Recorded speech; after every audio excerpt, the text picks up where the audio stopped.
Welcome to the Learning Pines YouTube. We hope this video helps. In this video, I will explain how to make a plugin type beat.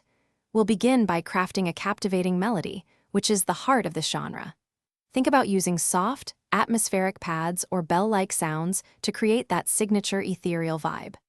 Next, we'll lay down a simple yet impactful drum pattern, keeping the tempo in a relaxed range, usually between 120 and 140 beats per minute. This foundation is crucial for setting the right mood. For your melodies, focus on creating a dreamy, almost melancholic atmosphere, often achieved using minor scales. Don't be afraid to experiment with arpeggios and subtle counter melodies to add depth without overcomplicating things. Your chord progressions should generally be simple, perhaps just 2 or 4 bars looping, allowing the melody to shine. Exploring different virtual instruments, especially those with unique pads or bell sounds, will truly define your sound. The drums in Pluggnb are all about simplicity and bounce. Start with a straightforward hi-hat pattern, adding subtle rolls to create movement and groove.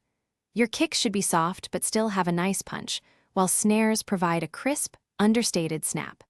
Don't forget to sprinkle in open hats and other percussion elements to fill out the rhythm.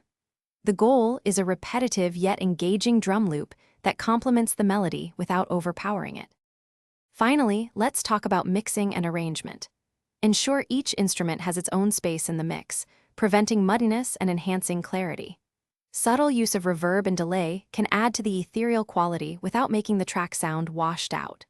When arranging, think about building and releasing tension across different sections, perhaps by dropping out elements or introducing new ones.